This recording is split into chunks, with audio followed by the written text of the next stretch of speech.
menjadi bahan atau cerita pada perkuliahan yang sebelum ini. Nah, ketika belum mendapatkan status sebagai badan hukum, maka PT itu memiliki kewajiban untuk diberikan perlindungan melalui Undang-Undang Perseroan Terbatas, karena PT nantinya akan menjadi badan hukum, subjek hukum yang sama dengan another legal person. Maka akan seperti apa sih sebenarnya tanggung jawabnya PT yang nantinya menjadi badan hukum, dan bagaimana memisahkan tanggung jawab pribadi dengan tanggung jawab PT yang nantinya ada. Nah, itu sudah menjadi cerita yang kemarin. Nah, kalau PT itu adalah subjek hukum yang sama dengan another legal person, maka kita harus memandang PT sebagai bagian atau sebagai subjek yang menyandang hak dan kewajiban. Hak yang mana dan kewajiban yang mana. Kalau dalam kepentingan kegiatan perekonomian, maka PT ini menjadi pilihan yang paling memadai untuk kita melakukan kegiatan usaha, untuk kita melakukan kegiatan perdagangan, melakukan aktivitas ekonomi dengan subjek hukum berupa PT, ya, untuk mendapatkan keuntungan bagi para pemegang saham. Kalau PT sebagai badan hukum, apa yang perlu kita ketahui?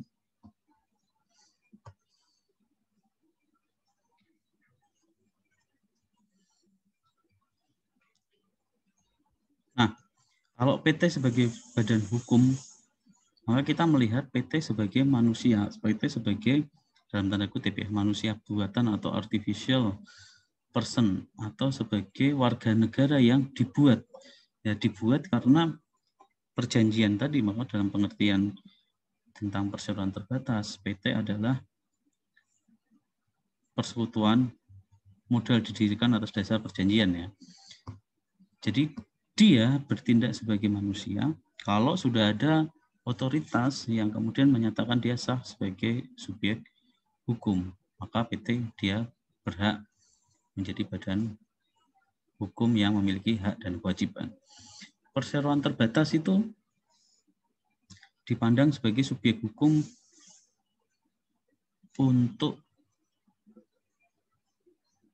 memangku hak dan kewajiban.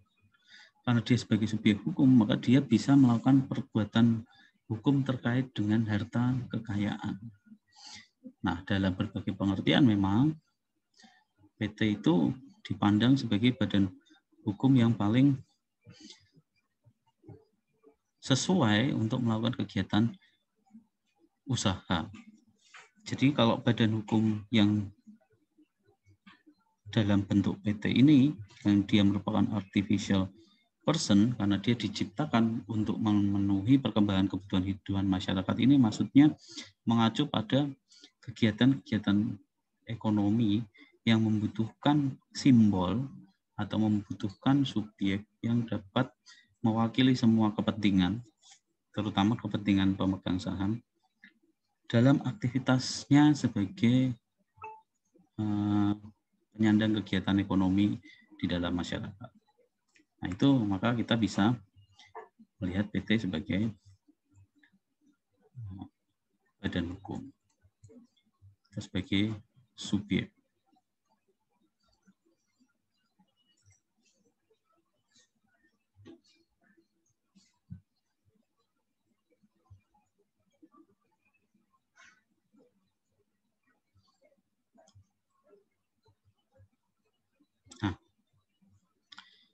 Karena PT sebagai subjek hukum, maka dia sudah memiliki kemampuan untuk melaksanakan hak dan kewajiban. Hak dan kewajiban yang mana yang dia bisa lakukan, itu mengacu pada tujuan kepentingan PT itu didirikan. Karena PT itu sebagai badan hukum untuk melakukan kegiatan usaha, maka hak dan kewajiban ini yang terkait dengan kegiatan usaha, bukan terkait dengan kegiatan-kegiatan yang lain yang payungnya bukan kegiatan usaha. Kalau misalnya ada kegiatan lain misalnya melakukan penghimpunan dana untuk kegiatan sosial, maka itu harus dilihat sebagai PT bagian dari makhluk sosial yang sama atau memiliki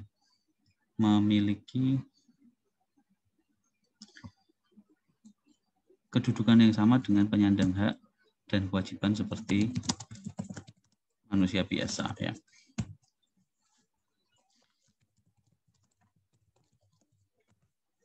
Nah, kemudian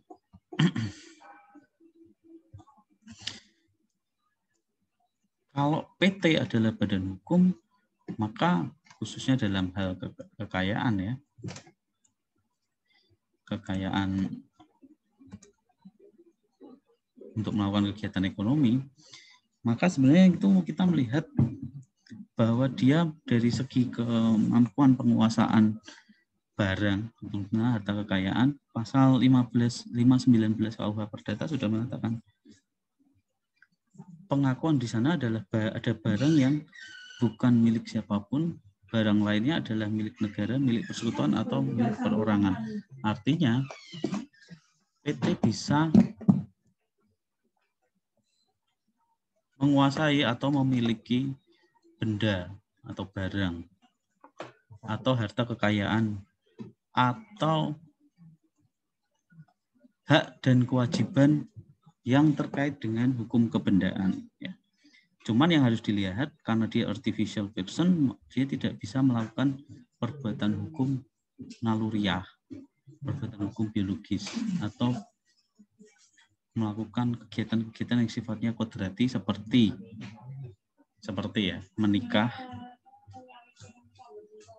dan memiliki keturunan misalnya, ya, dalam bentuk pernikahan secara biologis itu tidak bisa dia lakukan.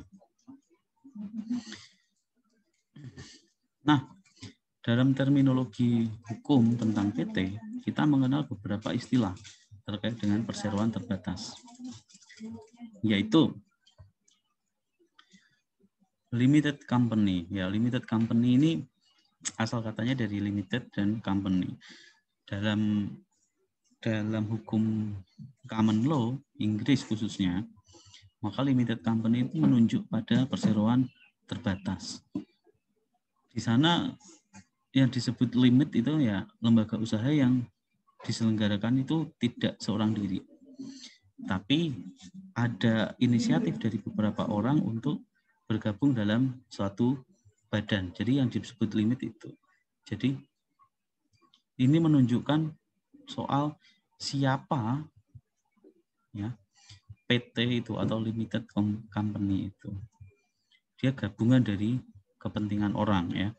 Nah, karena disebut company, maka itu menunjuk pada persoalan tanggung jawab terkait badan itu. Nah, jelas di sana bahwa tanggung jawab ini dibatasi pada besarnya harta kekayaan yang terhimpun. Nah, ini lebih pada bagaimana PT atau limited company ini kalau dihidupkan, ya, sebagai suatu badan dalam melakukan kegiatan atau perbuatan hukum terkait dengan harta kekayaan. Kalau misalnya timbul kerugian, maka pemegang saham tidak bisa dibebani tanggung jawab lebih dari harta kekayaan yang dia setorkan dan dipisahkan dari harta kekayaan pribadinya. Nah, kemudian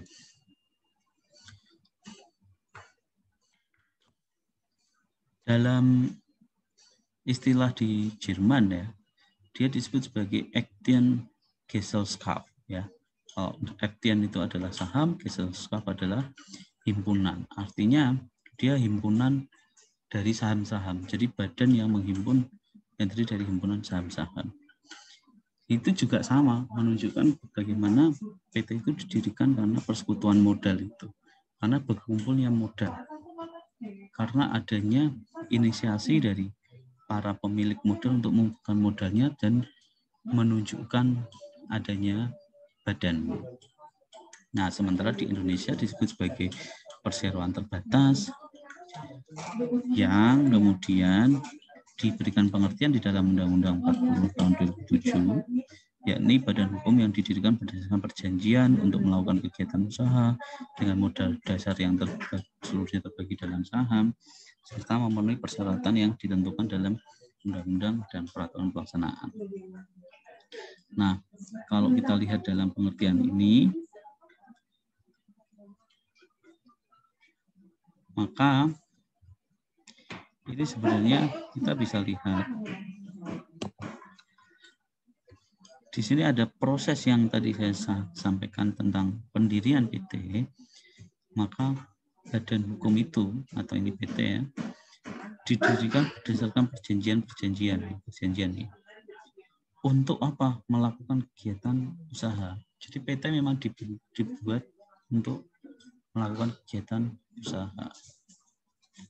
Yang di sana sebenarnya modal sahamnya itu dikumpulkan.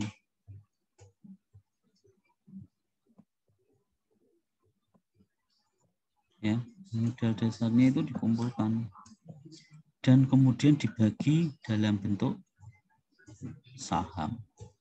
Nah,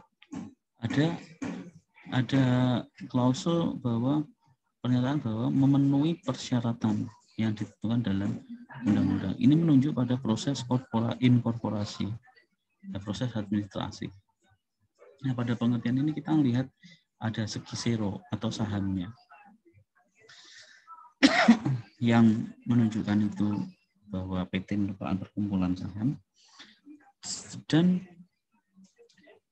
konsep keterbatasan tanggung jawab bagi para pihak yang terkait dengan PT. Nah, ini penting sebagai pembelajaran kita untuk memahami perseroan terbatas. Nah, PT yang didirikan berdasarkan perjanjian, maka secara afirmatif ya, PT ini berdasarkan perjanjian, karena perjanjian maka akan lebih dari satu orang yang melakukan perjanjian untuk mendirikan perseroan. Dan para pihak yang melakukan perjanjian itu, mereka memasukkan modalnya ke dalam perseroan dalam bentuk saham. Jadi modalnya itu diserahkan kepada perseroan, tapi diwujudkan dalam bentuk saham. Maka disebut sebagai persekutuan modal. Nah, karena persekutuan modal, maka kekayaan PT ini sebenarnya dia kekayaannya dalam bentuk saham, ya, dalam bentuk pembagian saham, karena akan menunjukkan tanggung jawabnya. Nah, kalau modal itu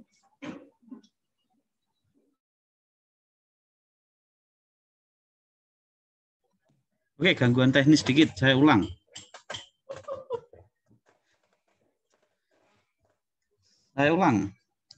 Jadi PT yang didirikan berdasarkan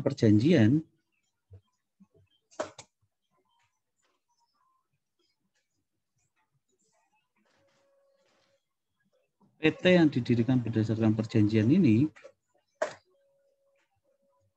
dia dilakukan oleh lebih dari satu orang yang melakukan perjanjian. Jelas bahwa perjanjian itu pasti lebih dari satu orang. Untuk tujuannya ya pasti mendirikan perseroan untuk kegiatan usaha.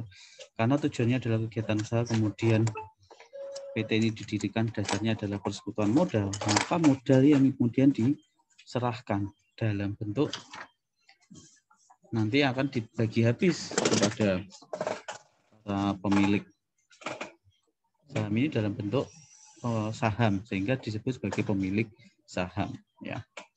Nah, kita akan lihat pada bagian yang persekutuan modal ini, bahwa karena dia persekutuan modal, ya, maka kekayaan PT itu terdiri dari modal yang seluruhnya terbagi dalam bentuk saham. Nah, kita akan lihat nih, para pendiri ini oleh undang-undang PT diwajibkan untuk mengambil bagian modal. Mengambil bagian modal itu berarti kepemilikan modal itu menjadi sesuatu yang keniscayaan bahwa kalau pada para pendiri mendirikan, maka dia harus membawa modal.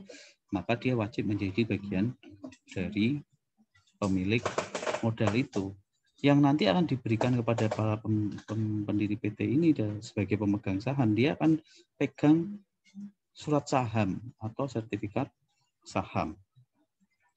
Itu menunjukkan bahwa dia melakukan penyertaan modal. Nah, kemudian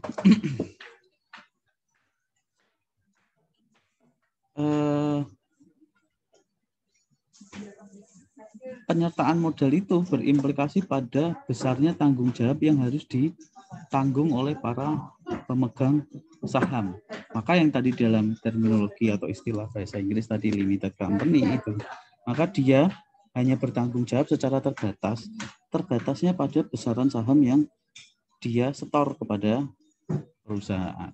Kalau saham itu kalau kegiatan usahanya terjadi kerugian, maka dia tidak akan menanggung kerugian yang lain selain sebesar saham yang dia setorkan. Kalau kerugian berarti mengurangi modal, ya.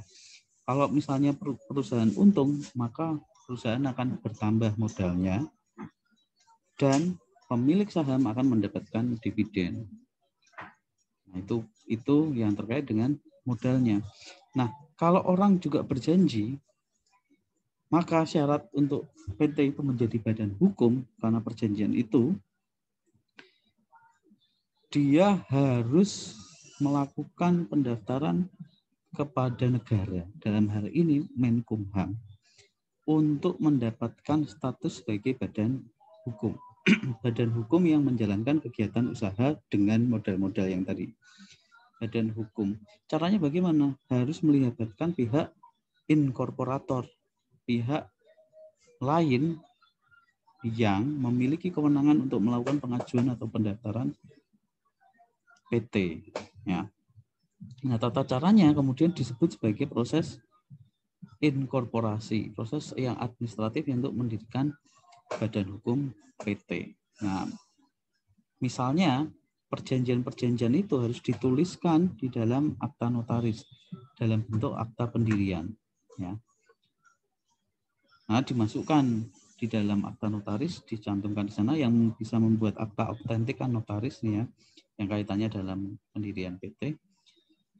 Terus di sana disusun anggaran dasarnya dan kemudian diajukan untuk mendapatkan pengesahan anggaran dasar itu sebagai kewajiban administratif secara prosedural untuk disebut sebagai sah dia sebagai PT yang badan hukum. Nah, ini hal-hal seperti ini itu yang wajib kita ketahui kalau kita belajar tentang badan hukum PT, maka status badan hukum PT itu sebenarnya menganut yang namanya approvement theory atau teori terkait persetujuan apa diterimanya atau disetujuinya ya atau agreement disetujuinya sesuatu oleh negara untuk dinyatakan sah menjadi sesuatu ya. Dalam hal ini sah menjadi badan hukum PT. Nah, ini yang harus dilihat ya. Sekali lagi, PT dalam konsepsi badan hukum, maka dia badan hukum yang tujuannya untuk menjalankan kegiatan usaha. Karena ini dia disebut PT, maka untuk membentuk PT dia harus melakukan perjanjian. Dalam proses perjanjian itu, para pendiri melakukan perjanjian itu, maka ada dua hal yang dilakukan, yaitu perjanjian untuk menyusun modal. Maka modalnya dihimpun, para pendiri melakukan penghimpunan modal, dan kemudian PT itu disebut sebagai persekutuan modal. Dan PT melakukan perjanjian itu untuk mendapatkan status atau berkomitmen untuk mendapatkan status badan hukum. Himpunan modalnya ya, tapi lebih lagi bahwa himpunan modal itu kemudian harus diwujudkan dalam suatu badan hukum sebagai subjek hukum yang mewakili kepentingan-kepentingan para pendiri untuk menjalankan usaha. Itu yang cara ringkasnya seperti itu. Ada pertanyaan? Nah, kalau PT itu disebut sebagai badan hukum, nah, apa kemudian ciri khas dari badan hukum yang kemudian diwujudkan dalam badan hukum PT? Ya. Ciri khasnya begini, dalam kerangka peraturan perundang-undangan tentang persidangan terbatas, maka kalau badan hukum itu adalah badan hukum PT, maka dia adalah bentuk persekutuan yang berbadan hukum yang diakui oleh di Indonesia ya, diakui oleh negara ya, negara Indonesia. Itu diakui. Jadi PT tidak timbul secara alamiah, tapi timbul buatan ya. Buatan itu kemudian disahkan oleh negara. Dia kemudian merupakan kumpulan modal atau saham. Dalam pengertian atau definisi PT, dia disebutkan sebagai persekutuan modal. Terus dia memiliki kekayaan yang terpisah dari kekayaan perusahaannya. Maksudnya begini. Jadi PT itu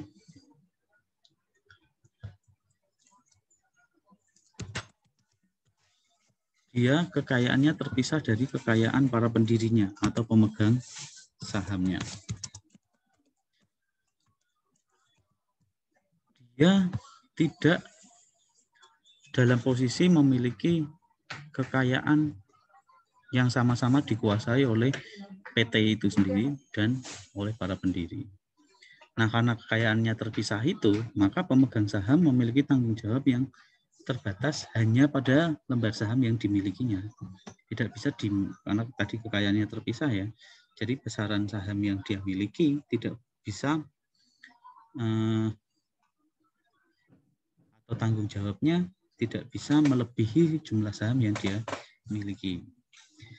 Terus selain harta kekayaan yang terpisah, maka ada pemisahan tugas pemegang saham dan pengurus atau direksi. Jadi pemegang saham memiliki tugas yang terpisah ya, dengan organ perseroan. Jadi organ perseroannya itu struktur tersendiri dalam PT yang tidak bisa diintervensi mudah. Ya, sepanjang itu tidak diperjanjikan dalam anggaran dasar, maka tidak bisa kemudian diintervensi. Organ perseroan itu tidak bisa diintervensi oleh pemegang saham. Ya, sekalipun dia dapat mengelola jalannya perseroan, maka ada komisaris yang mengurus kepengawasannya. Yang mengurus jalannya perseroan adalah direksi, yang mengawasi adalah komisaris. Dan terakhir, ciri khas badan hukum PT adalah kekuasaan tertinggi berada pada RUPS. RUPS ini organ yang berupa musyawarah. Ya. Musyawarah para pemegang saham, para pemilik kepentingan asli dari PT. Jadi rapatnya para prinsipal. Ya. Karena perjanjian itu mendasari pembentukan PT, maka kekuasaan itu terletak pada perjanjiannya. Maka RUPS menjadi perjanjian utama yang menjadi pemilik kuasa tertinggi. Nah, di Indonesia sendiri dasar hukum pembentukan PT ada beberapa ya. PT yang tertutup itu didasarkan pada Undang-Undang 40 2007. Ada juga PT terbuka.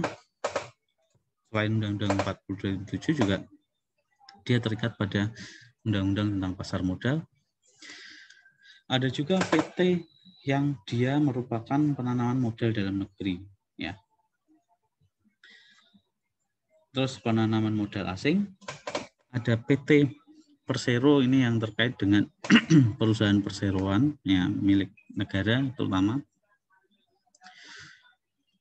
yang memberikan statement khusus terkait dengan perseroan terbatas yang dibentuk oleh organ negara. Itu kira-kira ciri khas badan hukum PT.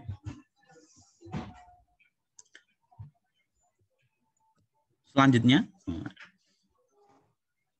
kuliah online tuh enaknya gini, nggak ada yang nanya karena nggak ada yang kelihatan.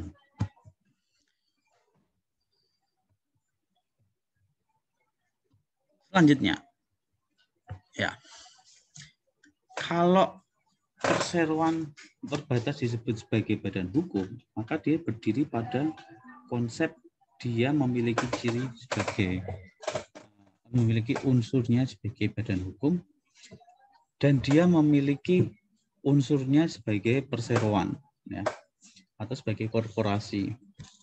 Nah, kita lihat dulu. Kalau PT dia memiliki unsur, tadi kan ciri atau karakteristik badan hukum PT. Nah, unsur badan hukumnya terletak pada yang mana, kan gitu kan? Maka harus dilihat PT ini dia adalah badan hukum yang terpisah dari individu, ya, yang berdiri dari individu-individu pemegang saham itu, dan dia berdiri sebagai individu yang berdiri sendiri, badan hukum sebagai subjek hukum yang mandiri. Kalau kemarin itu disebut sebagai persona instandi, ya, dan tandisio, ya, dia berdiri sendiri. Sekalipun di sana ada pemegang saham, maka pemegang saham ini dibatasi kewenangannya. Kalau sahamnya itu atau pemegang saham itu sudah menyetor modal kepada PT, maka modalnya itu menjadi milik PT dan para pemegang saham tidak bisa begitu saja melakukan intervensi terhadap PT. Tidak bisa melakukan perbuatan-perbuatan hukum yang mengancam kepentingan kekayaan PT. Sehingga bersama dengan itu pula dia tidak bertanggung jawab atas utang-utang perusahaan atau PT. Para pemegang saham itu tidak bertanggung jawab terhadap utangnya PT, tapi PT sendiri yang bertanggung jawab atas utang-utangnya. Nah, unsur badan hukumnya yang pertama, dia memiliki organisasi yang teratur. Ini diatur di dalam anggaran dasar dan keputusan RUPS.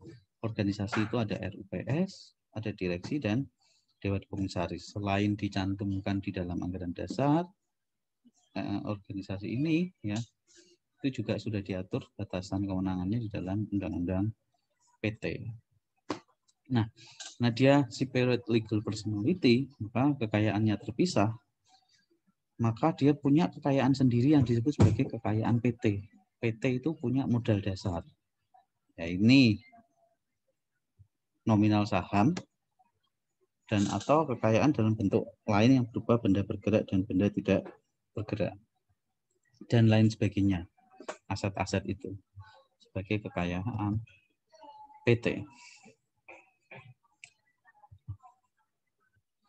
Terus karena dia adalah badan hukum yang merupakan subjek hukum, maka dia bisa melakukan perbuatan hukumnya sendiri, melakukan hubungan hukum sendiri. Ya, dasarnya di pasal 92 dan pasal 98. Dengan cara apa? Dia tidak bisa begitu saja melakukan perbuatan hukum kalau dia tidak diwakili organ perseroan yang namanya direksi. Dia bertindak untuk mewakili perseroan baik di dalam maupun di luar pengadilan. Ketika PT itu bisa digugat, ya, yang mewakili itu adalah direksi. Ketika PT itu menggugat, yang mewakili juga direksi, dan hal-hal lain yang terkait dengan perbuatan-perbuatan hukum PT itu semua diwakili oleh direksi. PT-nya tetap ada sebagai subjek hukum, tapi dia diwakili oleh direksi. Sebagai separate legal personality juga, unsur badan hukum yang melekat pada PT diatur di dalam Undang-Undang 40 itu, dia punya tujuan sendiri dalam melakukan kegiatan usaha. Tujuannya itu dimuat di dalam anggaran dasar. Maka kemarin dalam tugas saya minta teman-teman untuk mencermati 4 hal yang menjadi kontennya anggaran dasar perseroan yang dicantumkan dalam akta notaris, itu untuk menunjukkan adanya tujuan sendiri yang dimiliki oleh PT. Yang semuanya tujuan-tujuan atau maksud dan tujuan PT itu sebenarnya berpijak pada upaya untuk mencari keuntungan atau laba. Karena melakukan kegiatan usaha itu tujuannya untuk mendapatkan keuntungan atau laba. Ini adalah unsur-unsur badan hukum yang melekat pada PT. Nah, kalau unsur badan hukumnya ada pula unsur perseroannya. Kalau kemarin kita pada perkuliahan pertama ada unsur-unsur perseroan. Nah, unsur perseroan yang melekat pada PT yang pertama adalah harus dipahami adalah dia di Undang-Undang 40 itu menganut sistem yang tertutup. Ya. Jadi unsur perseroan itu ditunjukkan dengan adanya definisi tentang PT yang diatur di dalam Undang-Undang Perseroan Terbatas, yakni dia adalah badan hukum. Ya. Maka unsur perseroan pertama adalah dia badan hukum. Kalau dia badan hukum, maka dia memenuhi mendapatkan memiliki unsur-unsur badan hukum yang tadi saya jelaskan di muka itu. Terus didirikan berdasarkan perjanjian. Perseroan itu didirikan atas dasar perjanjian. Jadi perseroan itu bukan cuma perseroan terbatas, tapi ada juga firma, ada juga persekutuan perdata, ada juga CV, ya. Itu semuanya kan perseroan. Cuma khusus untuk PT ini dia memiliki ciri perseroan karena memang dia melakukan perjanjian yang kemudian diwujudkan dalam akta autentik dalam bentuk anggaran dasar. Yang ketiga, dia punya tujuan untuk melakukan kegiatan usaha tertentu, khususnya dalam bidang usaha. Unsur perseroan melakukan kegiatan usaha itu juga harus memenuhi ketentuan untuk melakukan kegiatan usaha tertentu itu. Yang tadi dituliskan dalam anggaran dasar nih, kegiatan usahanya ABC, maka kegiatan usaha ABC itu harus mendapatkan izin usaha. Terus punya modal dasar. Nah, modal dasar. Jadi semua perseroan itu harus punya modal dasar yang diserahkan kepada PT. Yang ada yang disebut sebagai statute capital atau authorized capital. Itu sebagai modal dasar untuk memperjelas pemisahan antara harta kekayaan pribadi, ya, khususnya pemegang saham atau para pendiri, dengan PT-nya itu. Sekalipun pemegang saham itu menjadi direksi, tapi selaku pemegang saham, kekayaannya dia secara pribadi berbeda dengan kekayaan PT, karena PT itu punya kekayaan sendiri. Dan kalau tadi unsur badan hukum itu menjadi wajib, ya, sebagai bagian dari unsur perseroan, maka badan hukum ini bisa terbentuk karena adanya pengesahan, ya, dari negara. Kalau pengesahan itu berarti dia harus memenuhi syarat-syarat untuk disahkan sebagai badan hukum. Maka untuk melihat dia memenuhi syarat atau tidak, itu kita melihat pada undang-undang PT, ya. Dia memenuhi nggak persyaratan untuk sebagai badan usaha atau badan hukum PT yang merupakan ciri atau unsur perseroan. Tuh, sampai di sini ada pertanyaan?